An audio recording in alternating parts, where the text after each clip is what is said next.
We start off today in Sochi, where the 2014 Winter Olympics have just wrapped up day 12. Here's a look at the latest medal count. The U.S. leads with 23 total medals. Russia and the Netherlands are just one medal behind, followed by Norway, Canada, and Germany. One of the big events today was Team USA taking on Czech Republic in hockey. This was never close, though, as Team USA pulled away early and won 5-2.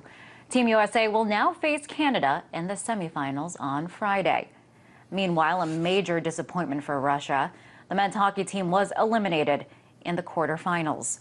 Earlier, I spoke with RT's Martin Andrews, who is in Sochi, about the loss for the home team.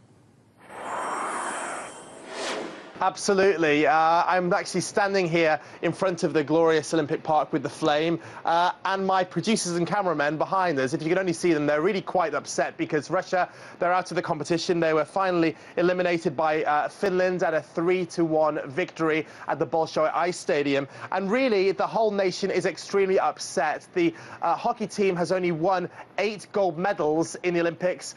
That may sound good, but actually they haven't scored a medal for the last 22 years. That said, I think the overall impression and thoughts behind the Olympics are still bright and positive, even though they were defeated in the hockey. Good to hear. I know there was a lot of pressure on those hockey players, so I could imagine quite a disappointment.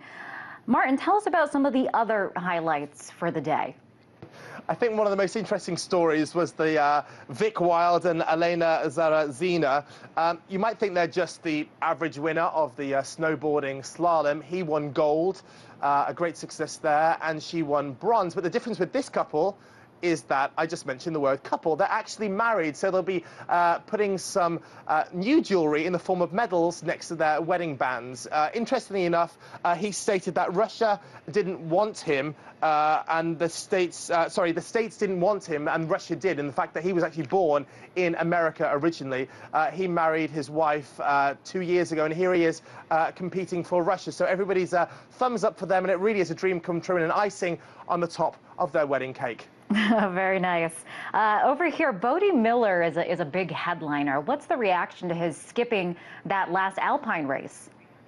That's right, he skipped his last Alpine race, and really it shows the reality of this competition sport. He's 40 years old, and really he's competing against people who are in their early 20s. And he had surgically, he tweaked his knee, he had a knee injury. He was second, he was 26th in the giant slalom. His score time was 1 minute and 23 seconds and 64, but he has decided to miss the last Alpine race. Everybody is obviously very upset, but no worse than Bode himself. Yeah, that's right. Well, he's got to rest up for that World Cup season. I want to ask you, moving forward, what do we have to look forward to? What do we have to look forward to? We've got the curling to look forward to, the women's curling finale that will be taking place in one of the stadiums behind me, which is it's like a fantastic sport, and it's indeed almost like a cult craze. Everybody goes on about this curling all the time. We've got the ice hockey by the women. I was fortunate enough to watch a match last week. It was Sweden against Germany, and I couldn't believe personally how violent this sport was, especially for young women. But a great score, so we've got that to look forward to. And really, the piece de la resistance is the Russian ice champion, Yulia Lipnitskaya. It's all over social media at the moment. I was forwarded links on Twitter and Facebook.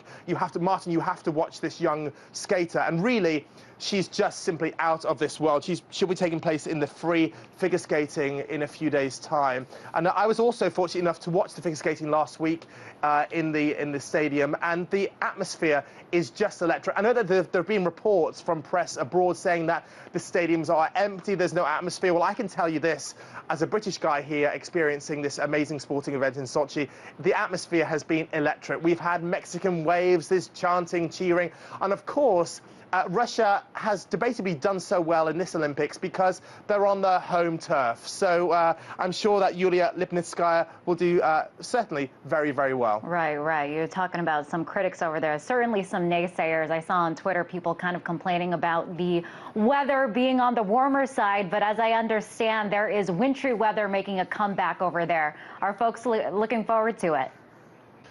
Well, before I came onto the television with you, I wasn't sure if I was going to wear my scarf or not, because actually just a few days ago, we had pictures of people sunbathing here on the Black Sea coast. In fact, I was doing some stories about the local waterfalls wearing just a T-shirt, but it has changed completely. It was about 20 degrees almost a few days ago, but now it's approaching near zero again. There were issues with fog in the mountains. Some of the races had to be cancelled and postponed. They were moved to different days.